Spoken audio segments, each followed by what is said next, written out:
All Falcons. I am Scott Kennedy, and this is my co-host Nick Kendell. I am a longtime Atlantan and grew up in Atlanta, so I apologize for being a cynical SOB. But you longtime Falcons fans, Atlanta Braves fans, Atlanta Hawks fans will understand. And Nick is out in Seattle. Nick is a friend of mine who we've been working with on Mile High Huddle, doing some of the Broncos podcasts, and is outstanding X's and O's analysis, and as good as I ever was at people that are coming up through the draft. So a couple of 0-2 teams coming in as we're going to preview Atlanta Falcons and New York Giants. We might start talking draft a little sooner rather than later. Nick, how are you, my friend? Good morning. Good morning. Good to see you. Doing pretty well. Going to be beautiful here in Seattle the next couple days, and it's going to be rainy for a week, so going to have to take advantage of that. Probably go on a hike tomorrow. Going to miss my Hawkeyes playing Colorado State. That's, whatever. Wisconsin, Notre Dame, though. I'm a little bit bummed to miss that one, but it's okay. But doing pretty well, and sad to be talking some 0-2 teams here. I'm a little bit bummed. I was hoping the Falcons could be a little interesting. Maybe they can be interesting on the draft front, though. Well, and that's the thing, and we can get into this a little bit, is, they've got a stretch of games coming up where if they don't win at least 2 out of 3, we're looking at the draft. We're looking at the draft with the Atlanta Falcons. You got the New York Giants, 0-2, Washington football team. 1-1. I think they're better than the Giants, but beatable. And then the New York Jets. The New York Jets is one of those, if this was international football, we'd call it a relegation scrap. Instead, it's a tankathon scrap where, the NFL actually rewards you for losing. So who ends up is battling for the number 1 pick. But first up, the New York Giants. And speaking of weather, it's been beautiful here in Atlanta. Fall came about 3 weeks early. I think it was 55 degrees and sunny, and then with a high of 70. So reminds me of some of those Southern California days I had for about 10 years that you take for granted. Want to say hello to Dave, US Dave. He popped in for a moment. I don't know if he's still here. But as people are coming in, I want to say thank you and welcome, and we'll highlight some of your questions and comments as you come in. So buenos dias, Dave. But we talk about some of the matchups coming in. This, on paper, these teams are fairly equal. Vegas has this between 2.5 and 3.5, depending on where you think. But what do you think? I think one of the key matchups is quarterback. Daniel Jones. What are the Falcons going to do with Daniel Jones and the success he's had running the ball so far? Yeah, you got to keep Daniel Jones in the pocket. I think that is a big thing. He's actually been pretty good on the designed quarterback keepers and the RPOs, and he can create some explosive plays on the ground. Actually, a pretty underrated athlete. I think he's neck and neck with Lamar Jackson, statistically speaking. Obviously, he's not the athlete or the runner Lamar Jackson is, but he's a darn good runner. And I actually think his quarterbacking has been pretty good this season as well. He's played 2 of the more talented defenses in football so far this season, going up against the Denver Broncos and the Washington football team. So this is a game where, honestly, he could, if I was doing daily fantasy football, I'd be buying stock in Daniel Jones because the Falcons have been having some issues. Obviously, Jalen Hurts looked like an MVP candidate versus them, and then Tom Brady went out and threw 5 touchdowns. And to be fair, Jalen Hurts looked pretty good last week too. He did. So the Falcons made him look better than anybody expected.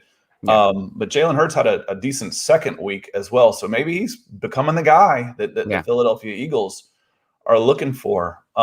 Daniel Jones, though, you mentioned Daniel Jones, and I think he rushed for about 92 yards on 9 carries, and it wasn't just scrambling. Like you said, there were a lot of design runs for him, including one of them where he went about 58 yards for a touchdown, and 25 of that got called back because of a holding penalty by a wide receiver downfield. So he would have been over 100.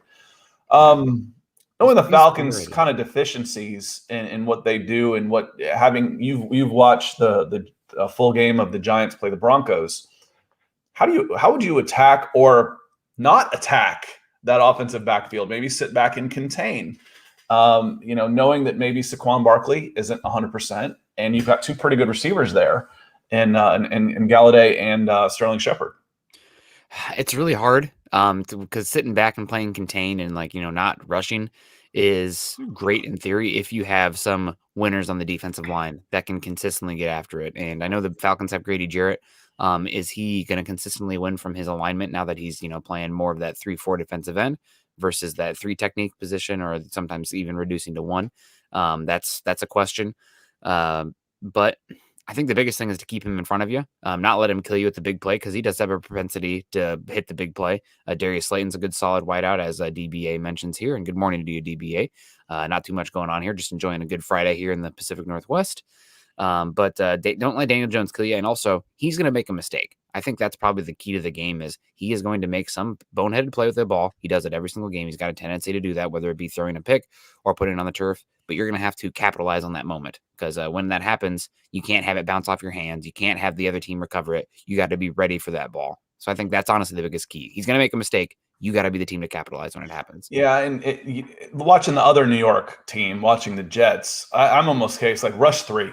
Let him sit back there and make decisions because right now his decision making is bad. I think Daniel Jones is ahead of that, where as an NFL, a more seasoned NFL quarterback, you give any seasoned NFL quarterback time to throw, he's going to pick you apart. My concern is I think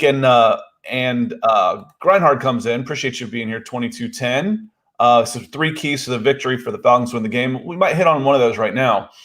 It's Dante Fowler. Dante Fowler needs to be the guy that the Falcons signed. He hasn't been that guy yet.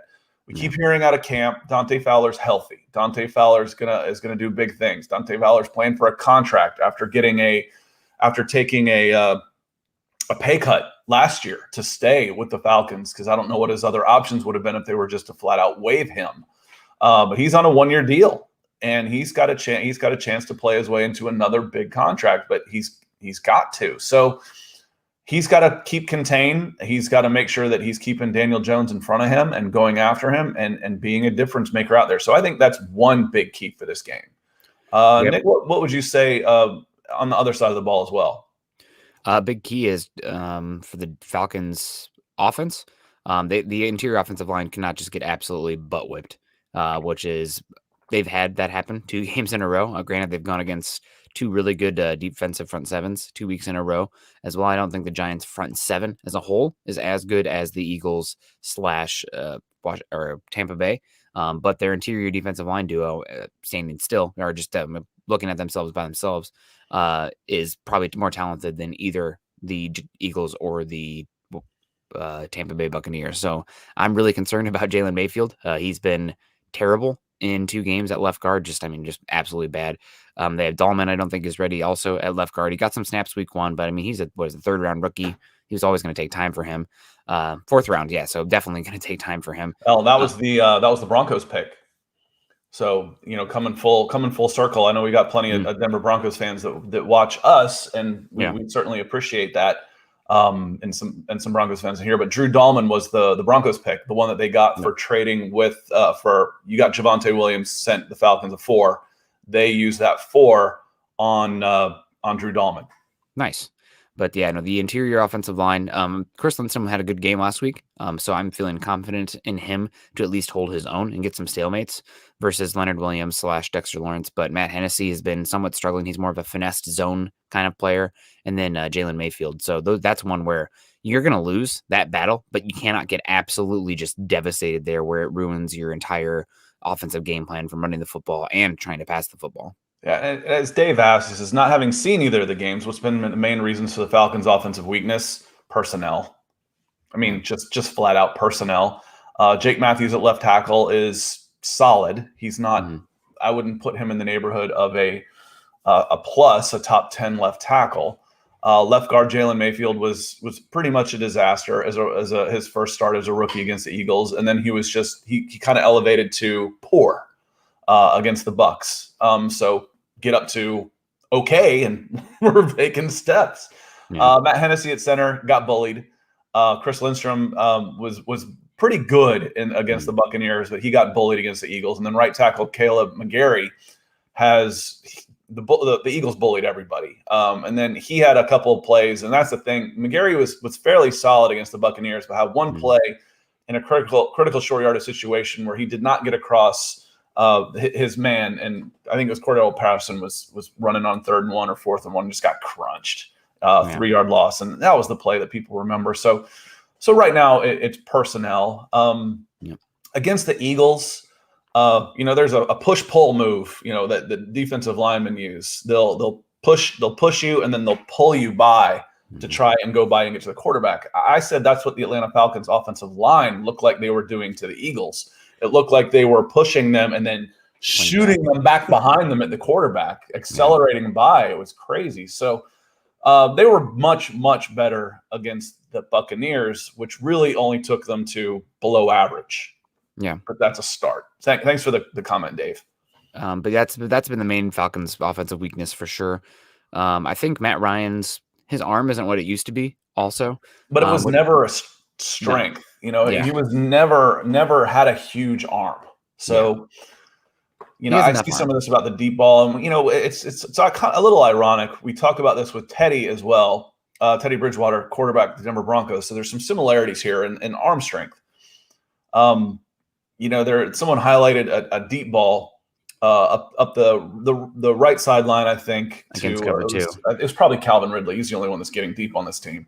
Yeah. And it comes in late. It does. But that ball threw 50 yards on the fly and gets there a little bit late. A 50-yard play a 50-yard throw isn't necessarily about arm strength. Every quarterback in this league can throw it 50 yards downfield.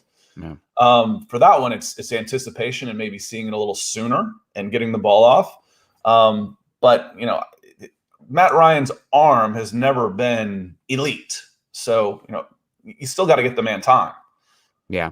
I thought he actually maneuvered the pocket pretty well, considering the situation he was under duress pretty often, extending plays from within structure, within the pocket still, and making some key passes downfield. But they got to get a run game going. It can't be third and long constantly. They got to protect them a little bit better. So that's really the key to the offense. The offensive line is well below average. Would you say they're a bottom 5 offensive line in the NFL this year? They were against the Eagles. It was probably the worst offensive line performance at this level that I can remember really ever seeing. As a unit, I've seen some guys come in, late to a game. I can't remember. Some of the Falcons fans watching help me out. There was a right tackle that came in late for the Dallas Cowboys, and one of the Falcons defensive ends had 5 sacks in that game, or something. So I've seen individual performances that were just cringeworthy, but never as a unit where it was, like I said, it looked like they were slingshotting guys into the offensive backfield, not even slowing them down. Yeah. And to be fair, the scheme changed a bit to try and protect them against the Buccaneers. There were a lot of 3-step drops and quick passes as an extension of the running game to try and get rid of the ball a little quicker. Yeah, and I should have pulled up somebody who had Matt Ryan's average depth of target year by year written out, and it was 8 yards, 9 yards, blah blah blah, and then this year it's 5 yards, a massive plummet. Everyone's like, oh, his arm's falling off. It's like, no, the offensive line is going to get him killed. He has to get rid of the football, and also I don't know if they have it takes longer for those down the field plays to develop. You have to have the offensive line to do that.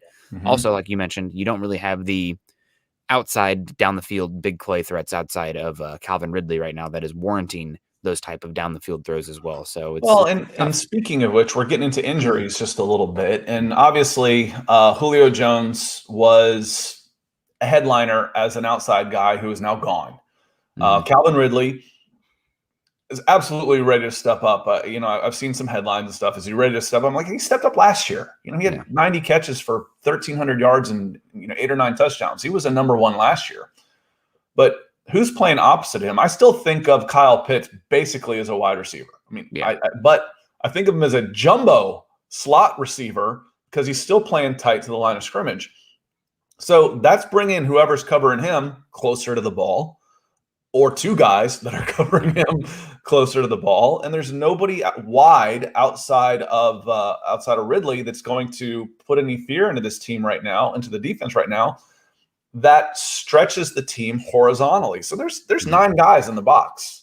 Whoever's covering Pitts is right there in run support too. So they need to find somebody. And Russell Gage right now is battling an ankle, and he's a good number 3 anyway. I don't necessarily think of him as a number 2. So the minute that Julio was gone, wide receiver became another need.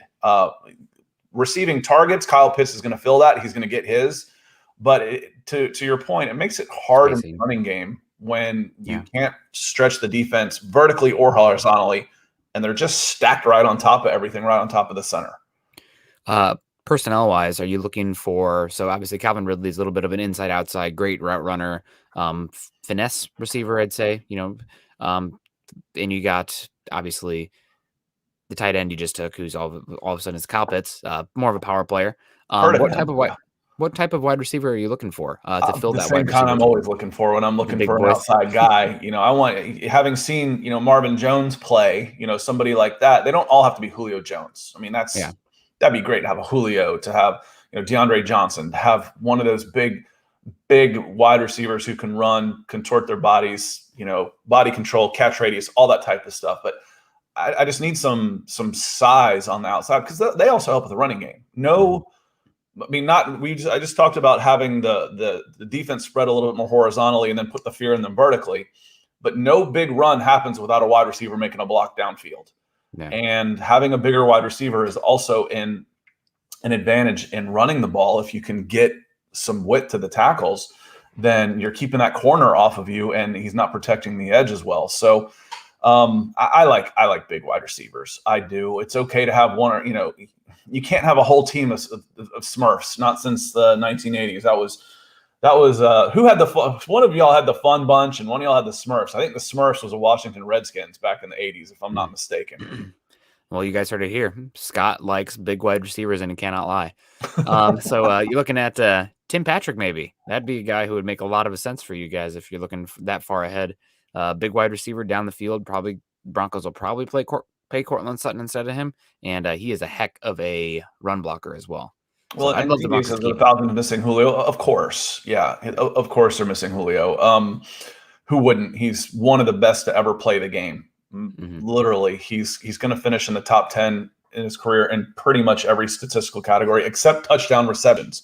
They missed him in the red zone. But I always said that was partially part of the way they used him. They'd use Julio Jones almost as an extension of the running game. He'd have 6 catches for 75 yards, getting from the 20 down inside the 5, and he's gassed. He beat the hell out of him getting down there. So it was again, I'm certainly biased towards the bigger wide receivers, and any of the scout guys that I worked with, they know that. I like the bigger wide receivers for sure. If I got a choice between fast and big and fast, I'm going big and fast. Yeah, nope, for sure. And kind of pivoting back a second, you mentioned injuries. There are some injuries in this game. Is there anybody else that's sticking out that could be a detrimental loss for this team? Yeah, Russell Gage need his production, but he doesn't scare me near as much as cornerback AJ Tyrell. That's the one. AJ Tyrell being out could be, I don't want to say devastating to the defense, because the defense has given up 40 points, and the defense hasn't given up 40 points a game. Some of that was pick sixes, but the defense hasn't been great anyway. So you can go from not great to really not great. Yeah. But AJ Tyrell is a key piece of this defense, and probably, in my opinion, been the Falcons' best defensive player over the first 2 weeks of the season. And it's not just his ability to cover a guy. He's one of those players who's smart enough to say, okay, my guy's under control. What's the ball doing? And he'll come off a coverage and drop back and make a play on a ball on a receiver that's not even his. So just those football instincts that you love to see. So if he can't go, that's going to be a big loss for the Atlanta Falcons. Yeah, he stood out every game so far. They've been kind of targeting Fabian Moreau more and avoiding AJ Tyrell. And AJ Tyrell has been, thank you guys for taking him also. You guys really made the Raiders panic, and they took Damon Arnett, and I think Damon Arnett hasn't even been active in a couple of games this year. So that's great. Appreciate you for that one. But AJ Tyrell's been really good. You guys need a couple more. AJ Tyrell's in that back seven. The back seven is really lacking right now in terms of, just ball players, difference makers. And that's going to take some time to fill that out. You guys, I'm honestly, if the Falcons are picking like 2 or 3, maybe trading back would be a good option just to throw resources at that back seven, because they need it, and the front 4. That was anybody that asked me about this past draft. I always say the same thing. I said my first option was trade down. If they stayed there, I actually wanted Justin Fields at quarterback. After that, Penny Sewell, offensive tackle, and after that, trade down. This team despite the rhetoric that was coming out, and I don't mind it, honestly, from new general manager Terry Fontenot, so we're here to win. We're not in a rebuild, all this stuff. You can't come in and say we're in a rebuild. You should just lose the team. The team is gone. Those guys start, looking for their next gig in the middle of the season. You can't have that. So you've got to have the talking points that, we expect to win. We expect the best from all these guys. Yes, you do. But, every move they've made has been a rebuilding type of move. So Besides what they Matt say Ryan and what they contract. do are two different things. And I've said so much before, the coaches lie so much to the public. They don't call it lying. They call it coach speak. So watch what they do, not what they say, and everything that they're doing shows that this is a rebuild because it is. Everything besides the Matt Ryan contract. That wasn't them, though. That wasn't that contract was already there. So that wasn't on. Fontenot took over in January. I think him and Terry Fontenot and Arthur Smith were hired in January, and that contract was that predated them. So Donnie, welcome in. Appreciate you being here. Hit that like button. I see some likes coming in. Hit that like button, and any questions you might have, feel free to throw them in the chat, and we'll be happy to answer them. But yeah, the contract situation is, and I think that's one of the reasons Matt Ryan gets so much stick from Atlanta Falcons fans is because of that contract. It's like, well, why can't we move Matt Ryan if this is going to be a rebuild? Because it would have been a $60 million cap hit this year. That's why. That's a third of the cap. You can't do that. Like, now I'm pissed. That Matt Ryan's got all that money, and he's hindering the ability to rebuild this team. Jake Matthews' cap hit isn't exactly small. Let me look that up real quick about guys. But trying to rebuild through the free agency is just not an option for these guys. But Jake Matthews' dead cap number at left tackle right now, you want to guess? Oh man, 20 million. 31 million as a left tackle. His dead cap hit. So if Jake Matthews was to be moved, it would take 1/6 of your available salary cap. 1/6 for your left tackle, who's okay. Okay. He's okay.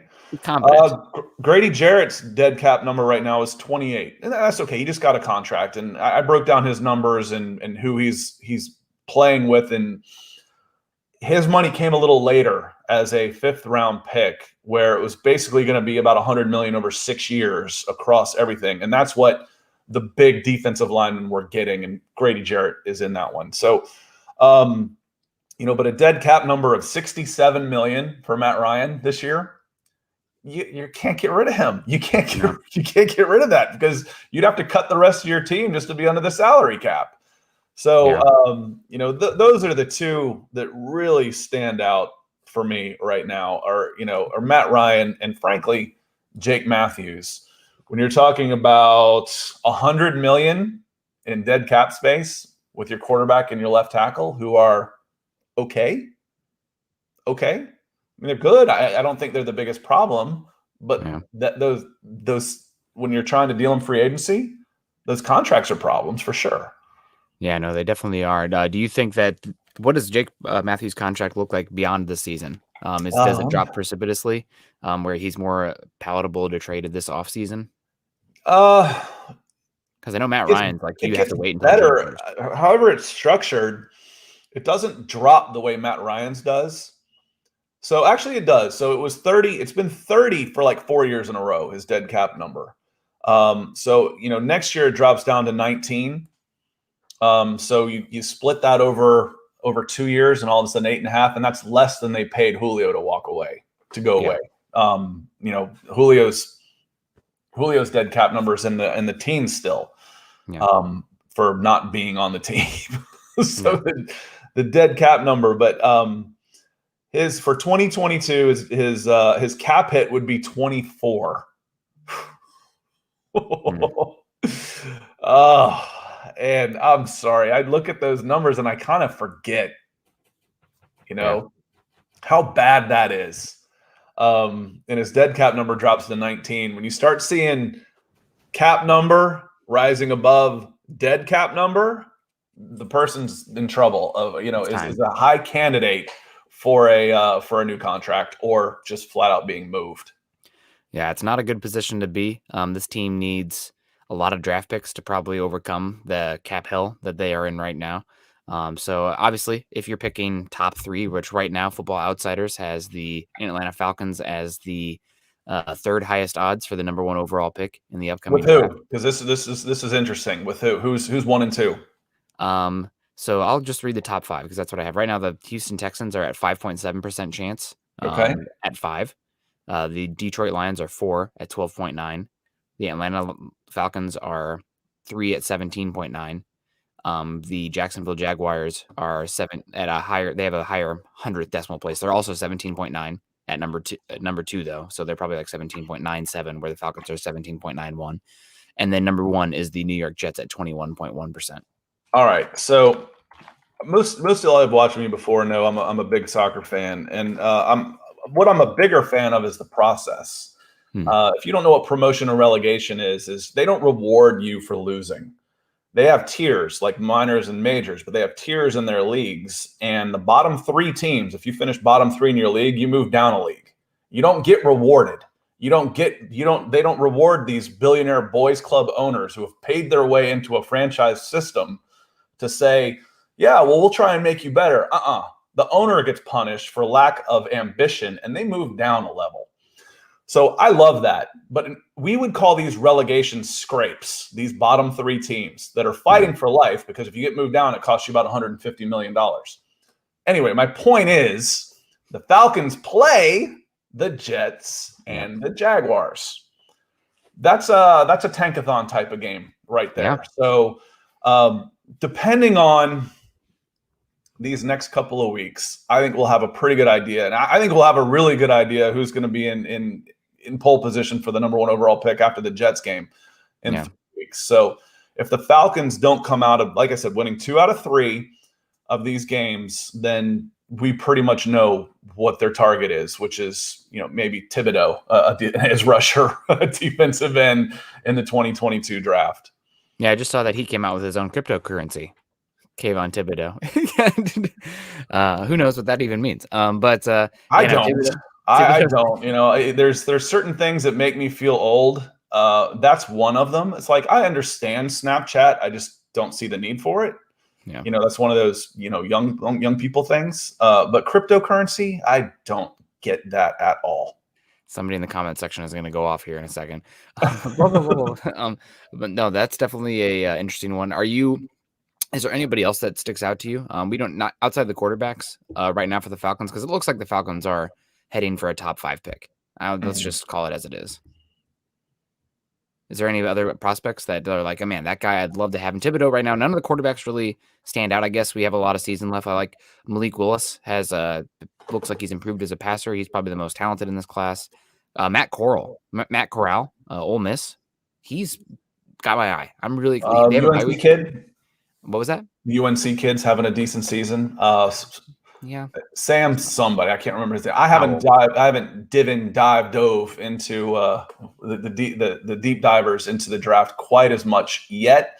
I know a number 1, and I'm like, okay, that's what I'm looking at right now, because I think Thibodeau could be that guy. Stingley. Corner / do everything in the defensive backfield type of guy that, he's a difference maker. And we had this discussion, and I know you've got to get out of here pretty quickly. We had this discussion the other night about having a game changer.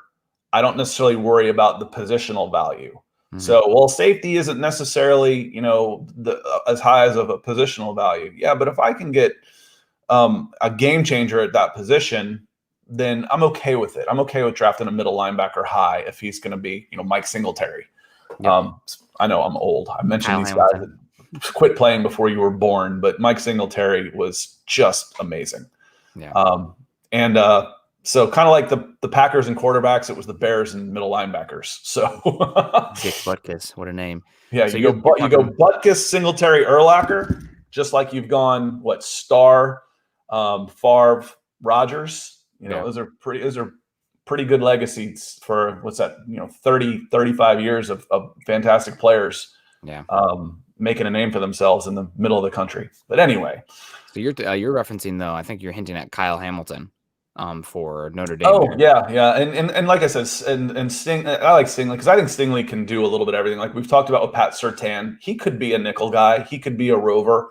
Stingley could probably end up being a type of guy like that too. Yep.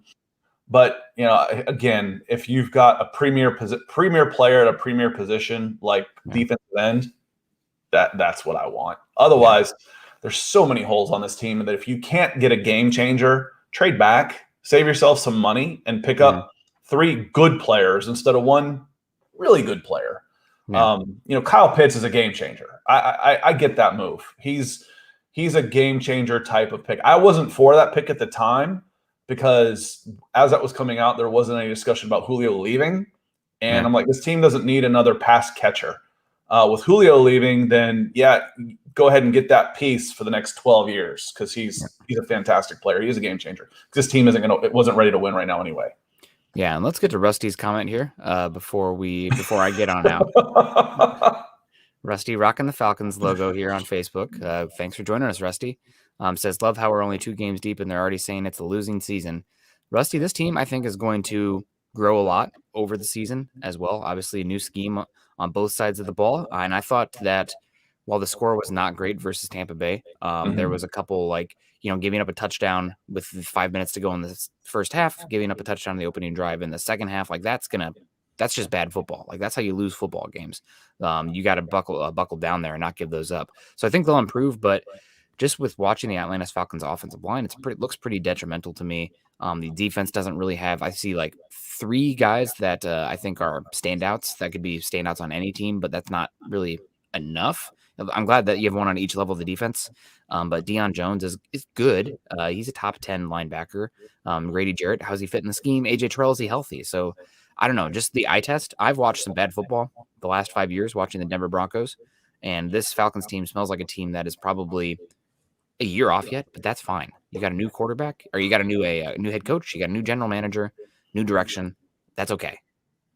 Yeah, and Nick, I know you've got to get going. It's 7:30 a.m., so it's time for Nick to go do a real job. Where for me, I can sit here and talk Falcons all day. So I appreciate you being here, Rusty. Hang on for a second because I want to address this just a little bit too, as someone who's watched the Falcons for 40 years and cut my teeth in the draft. So I want to hit on this one just a little bit too. But Nick, appreciate you being here, and I might see you tomorrow night, Saturday night. You're not going to see me tomorrow because my buddy is getting. Oh yeah, I'm co-hosting for you. So, yep. Okay. Exactly. Yeah. So okay.